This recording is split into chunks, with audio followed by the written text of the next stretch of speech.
Purposely. Your life, God's purpose. Listen at onpurposely.com.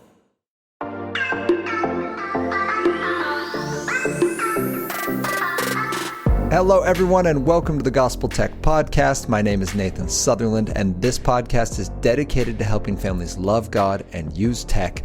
Today, we are continuing our series on the Start Here series, that condensed version of all the most important topics that Gospel Tech talks about when we talk about how do we use tech on purpose, not for purpose.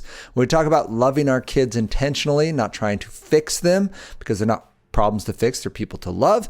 And how do we connect the hope of the gospel, this idea that I am a new creation in Christ, to the technology that we use every day? That's what the Start Here series is for. We have talked so far about the two types of tech and how to know if it's healthy, which was 2007, episode 207. Wow, those were the words I was trying to say. Last week, we talked about how do we make safe boundaries. We talked about building a hedge around our families, our devices, and our networks. So those are two episodes that came before this one. And today, we're talking about which tech should my child use, which I actually didn't think I'd ever be able to answer this because that is a huge question, but I get it a lot. And so I started talking to parents and trying to gain clarification. What do you mean? What do you want from me with that question? And parents just want some kind of answer, laptops, iPads, e-readers, smartwatches, Google Glasses, VR headsets, gaming consoles, internet, one-to-one devices. What does my child need? What should they have? What's acceptable and what's too far for fun? I was like, well, that's okay. So you just want me to have all the answers. And then I realized, you know what? There is a way to break this down. For as diverse as our families are, for as many directions as families are coming out with, their personal family backgrounds, as well as meaning some people work in tech and have a high level of just tech saturation in their lives. And some families just don't even know how to turn on the devices, and they rely on their 7-year-olds to do that for them. So there's that. But then there's also this aspect of we have a wide age range. If you have 3-year-olds in your house, that looks different than if you have a 23-year-old living at home. And then to just kind of the moral conscience piece of there's some stuff that it's not wrong. Maybe I wouldn't use it. Maybe you would, or vice versa. So how do we have it? Well, there are steps. There's really 4. Today, we're going to talk about first, how do we know if it's safe?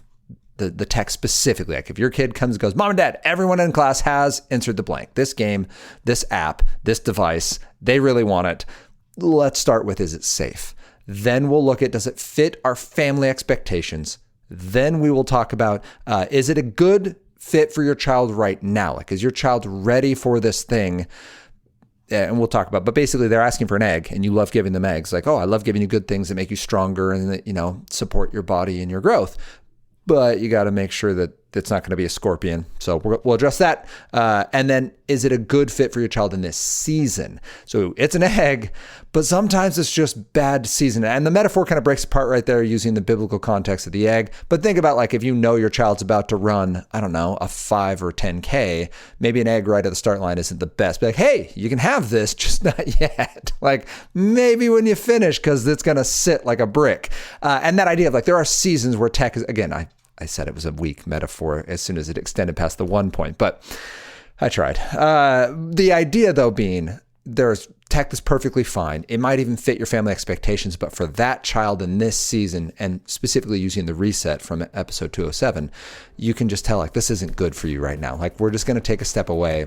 No one's fault, but I'm not going to keep giving you something that's clearly causing problems. So that's the big picture for today's conversation, talking about what tech should my child use. And with no further ado, let's get this conversation started.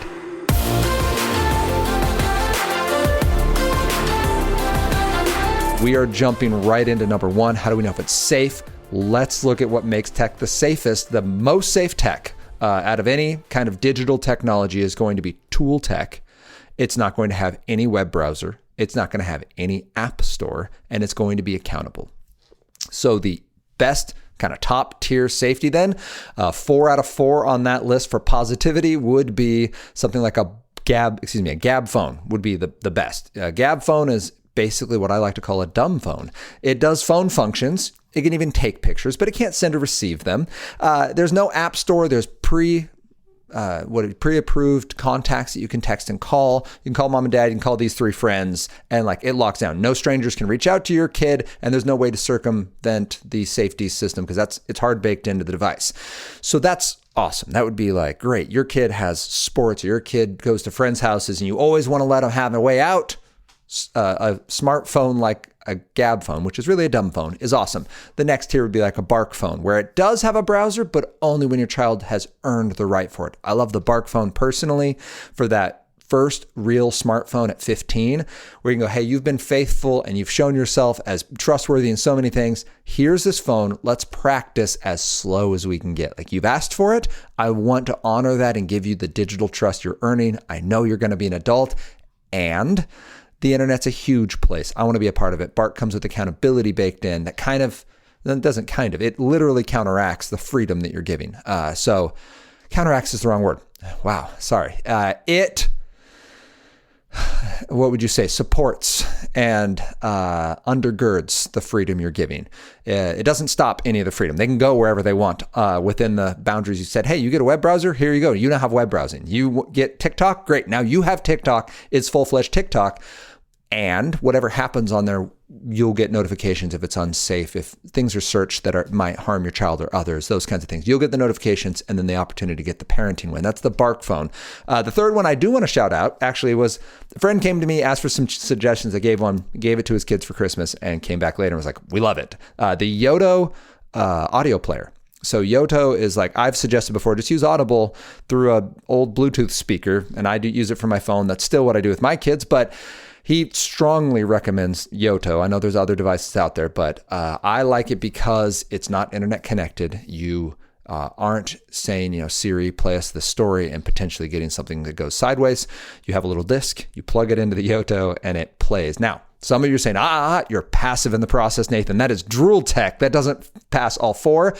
I would say reading out loud is one of those things that breaks my definition of drool tech. Drool tech is something you're passive in that does the work for you and that's intended to keep you retained. It wants to take your time, focus, and money. And what's great about Yoto is it's not coming from an algorithm. So it's not trying to distract you with it. It's a single disc. You put it in like a CD or like a cassette, but it's basically an SD card that you put in, and it will play just this one story that came on this disc. There's no visual for it. It's not playing video with it. There's no internet connection, and there's no social interactions. And reading aloud, oral stories is the bedrock of learning and the human brain. It's what humans have done for history and time out of mind. And it is so important for learning both the words, but also the syntax, the way sentences work, for brain development and learning the ability to eventually read, which reading a fascinating book, thanks to my wife, Anna, being a reader, she gave me a book called Proust and the Squid on how the brain learns to read. And basically there's no gene for reading. It's purely something we've trained ourselves to do. Like, there's a gene for smiling. Like, it's something that's universal in all people, and laughter. And like, there's ways, like things coded into humans that react that way. There isn't one for reading, and yet reading happens. And it's awesome. So oral stories are a major way of preparing a young mind for that. So all of that to say, Yoto, even though it is an audio book, audiobooks count.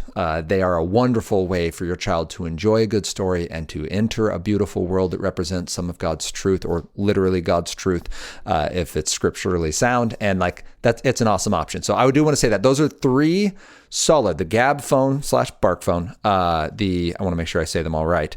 The Yoto. Oh, and then actually I said Gab and Bark, but I would say like something like Microsoft Word on a non-internet device is a great example, or a typewriter if you want. But the idea of word process, you're creating with it, it's operating out of the creativity God's given you, and there's no distractions baked into it. So those are like your, is it safe, best of. So if you find something that kind of looks like those, great. The worst of would be a smartphone, unfettered smartphone at that. So there's no accountability, there's no parental instruction, there's no hindrance to app stores or internet searches. It's just go get them, tiger. That's going to be the least safe kind of technology. It doesn't mean I would argue no one needs to be on a smartphone without accountability, even adults. Everyone should have someone else who sees what you see. And if you choose not to, just know that that's a 0 out of 4 on the safety range. Then we'd also go with some games like Roblox. If it's a hub game, meaning you go into a game and play other games, those are notorious notoriously difficult to keep accountable. They have lots of content that can go sideways quick and interactions that are difficult to track. And to top it off with Roblox, there's microtransactions. So now you have real world money tied in with your enjoyment. I don't love it. It's not safe. Although those two are different. It's not safe as a standalone. And because of that, I don't love it. Also, there's a podcast episode of how I built this. If you want to go listen to it, it's from 2022, early 22. Mid 2022, with the co-founder of Roblox. And he effectively says, we make money off minors and it's ineffective to put up a bunch of safety measures. So we're okay with it. And I'm summarizing what he says, but that is, if you listen to the entirety of the interview, listen to the very end when an 11-year-old says, I don't feel safe on Roblox. And his response is, we're doing fine. I'm like, ooh, that's rough. So I don't love Roblox, and I don't love it because of the safety pieces on that. If anything, anyway, all right, we could spend a whole episode on that probably, but that would be an example, unsafe. Another would be a smart TV. Smart TVs are very difficult to keep accountable because they're a portal to just a bunch of other internet stuff. They have web browsers, they have apps. They are difficult unless you've built a hedge around your family's network. The smart TV goes through your wireless. The wireless is now beholden to your family's expectations. That's excellent. But if you're not doing that, it becomes very unsafe. So when we talk, is our technology safe? It needs to be tool tech. That would be the safest. It's okay to use drool tech. Just know that it has to have other conversations, boundaries, hedges built in. Then we want it to have no app store, no browser, and accountability readily available. And that would be Gab, Yodo, Microsoft Word. All those are right there and the others are not. So then we look at the second. All right, which tech should my child use? Which tech should they have?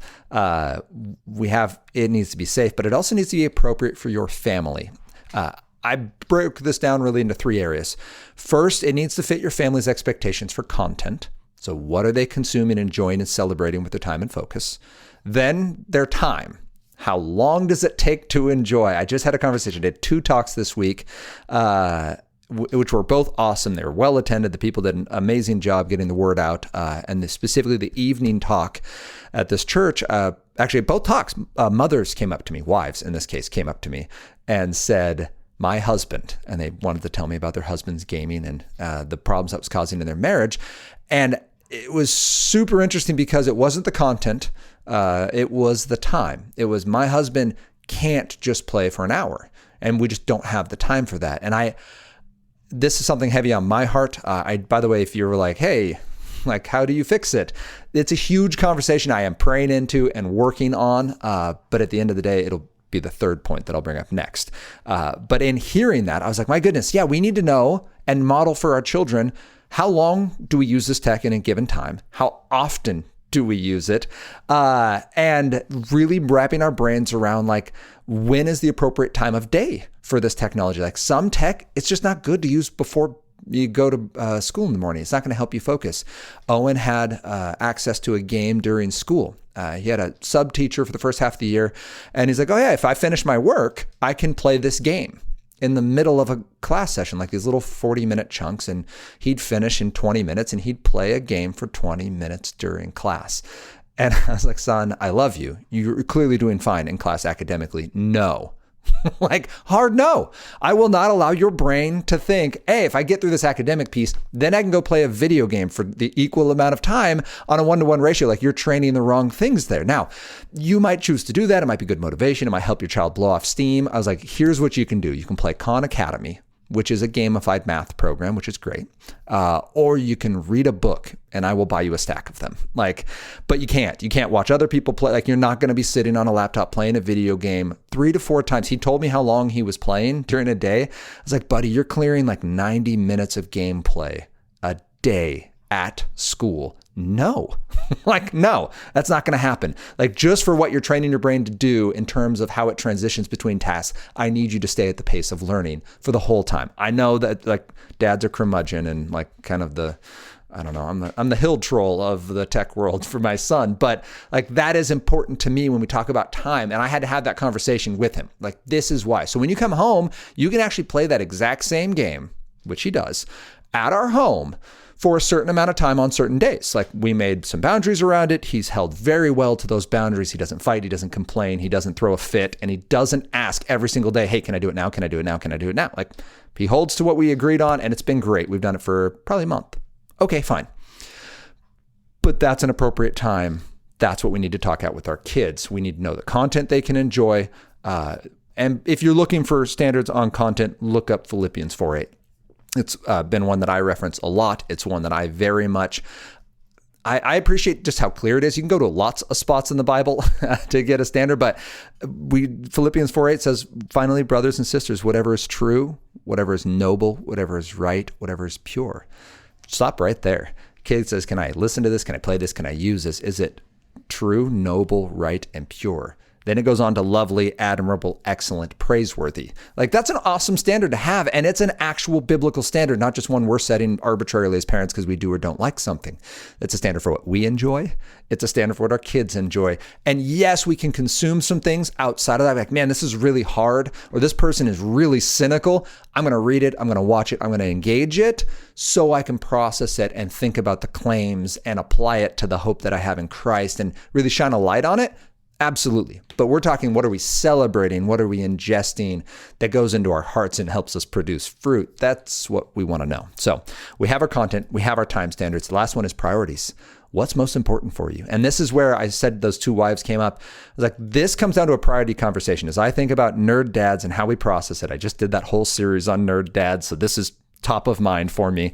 It comes down to, man, you can play games and be an awesome dad, husband, son of God, leader, all those things. And you can play games and completely forego what God has called you to do, have, and be. So think about your priorities. What is most important in your family and must get done?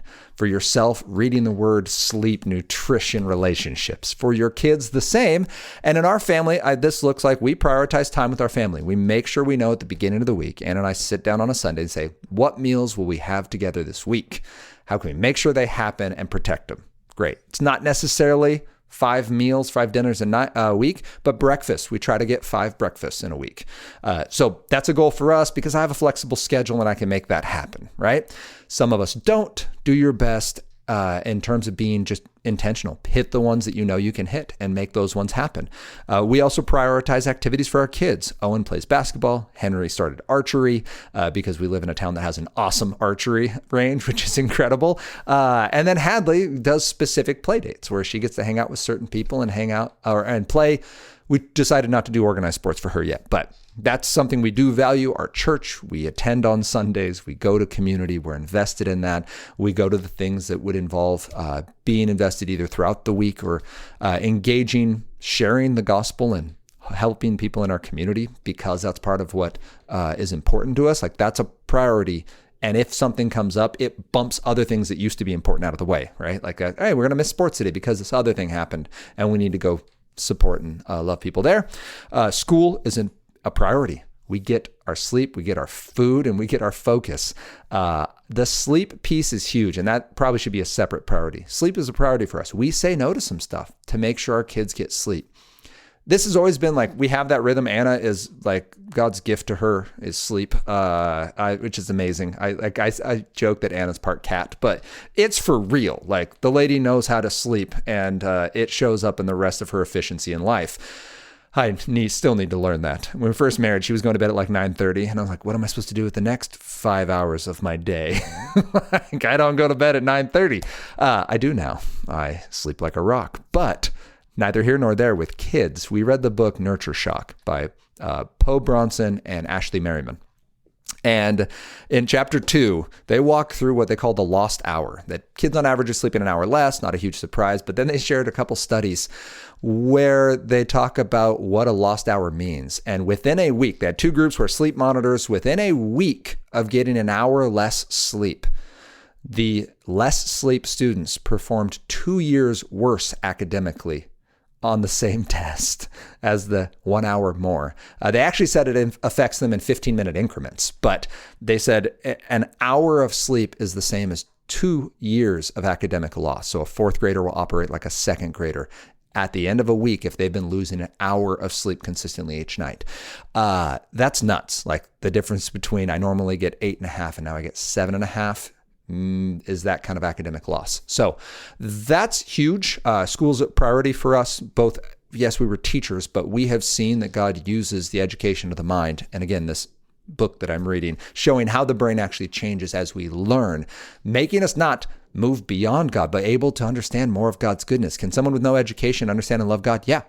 And if we have the opportunity, let's use it to see how much God has wired us for learning and for creating and for exploring the beautiful world He's put us in. It needs to be appropriate for your family's content. The tech that you get needs to be appropriate for your family's content, time, and your priorities. And you do need to talk out priorities. That's the first bump in the road when it comes to, man, I really want to play games.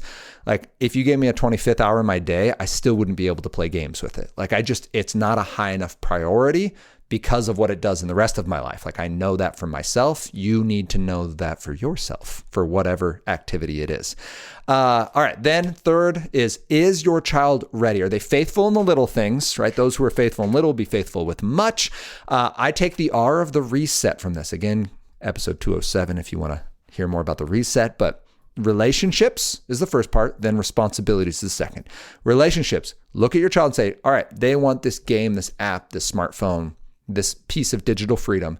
How do they handle their relationships in our family? So mom, dad, siblings, both when they use tech, like does it impede some of this, or just in life before they ever have the tech? Like, are they open in communication? Are they responsive and obedient when they're directed to do something? Do they handle their siblings with humility and with care and with empathy? Not are they perfect, but like, can they see the value there? Because again, they're going to enter the internet and no one's better online than they are in person. Like that doesn't happen. So we want to make sure that they're showing in real life that they hold some relational responsibilities. Their friends would be the next relationship.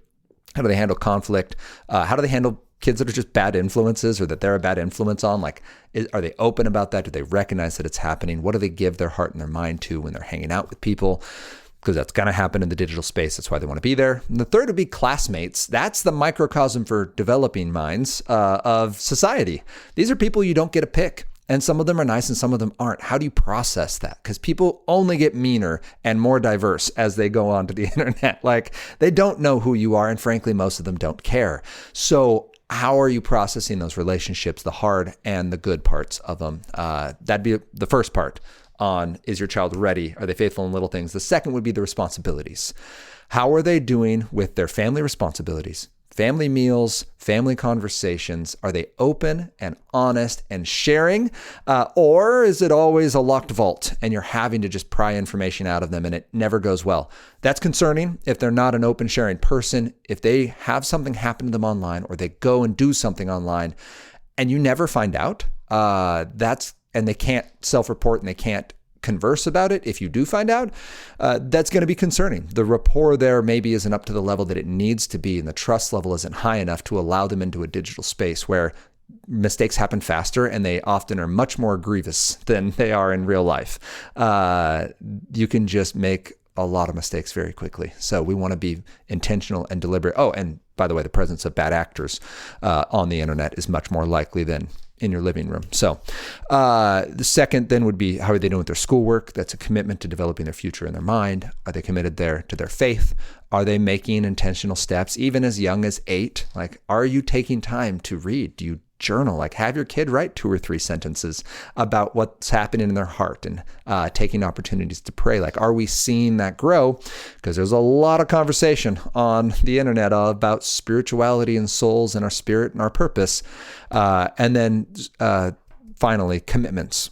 Sports, hanging out with other friends, whatever the commitments are they able to keep their yes, yes, and their no, no? We want to make sure that in their responsibilities and their relationships, that they're healthful already before we send them into the digital space. That also gives us kind of that groundwork, what would you say, the litmus for whatever, the concussion protocol, if you will, for when they go into the digital space, something happens and we can watch those healthy things then start to wobble a little. And then we go, hey, is something happening on the internet that I need to know about what's going on? Fourth and finally, is it a good fit for your child? Comes down to, does it produce good fruit? Like when you watch your child use this technology, this is, of course, after you've given it to them, but is it producing good fruit? Let's be active. Giving them a smartphone, giving them a game, giving them a device or a particular app doesn't mean you are now beholden to give that to them forever. Like you just gave it to them. And if you watch it produce more love and joy and peace and patience and kindness and goodness and gentleness and faithfulness and self-control, let's go. Give it to them. That's amazing. I would actually argue if you find any tech that makes your child more patient, more joyful, and more self-controlled, amazing. Like, let's do that. If, however, any of those are impacted, or that's Galatians 5:22, if you get the Galatians 5:19 through 21, where it's like envy and lust and fits of rage and comparison and jealousy and dissension, if that stuff starts to percolate, we then have a conversation and go, hey, I don't know if this is just like I missed something about the tech and there's something wrong with it, or if this is just a tech and you combo that's bad for right now, but like we need to talk. And maybe you try it on a smaller scale or less often or with more supervision, or maybe you just go, hey, we're going to remove it and replace it. Like it's not working well. This is something I've had to do. Anna and I, we allowed one of our children to save up money and buy something. And we very quickly, like within 3 days, we were like, we made a mistake. Like that's rough. And it was as bad as you would think. Like you let your child buy something that this child wanted and they saved up and they earned and they bought it. And then mom and dad step in 3 days later and go, listen, I know we said yes. Here's what we're seeing. Are you seeing that? Yeah. What do you think about it? It's fine. Like, okay, well, that's where you're wrong. Like it's not fine. So we're going to buy it back. And in our case, we ended up, we bought it back and then spent our money to buy something else. And like, it was bad enough and it happened quick enough that we're like, the fruit is wrong. Like this is not good.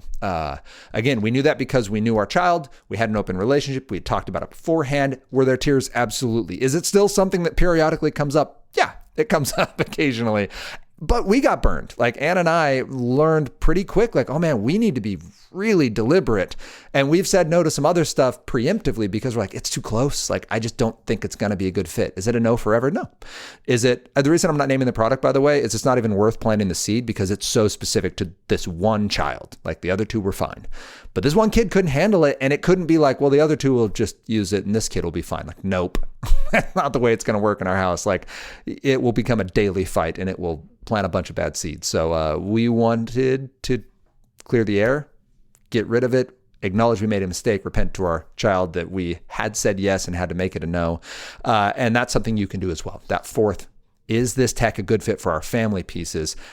Does it produce good fruit? And if it does, amazing. And if it doesn't, address that directly. Say, hey, I've noticed when you use this bad thing happens. Can we talk it out?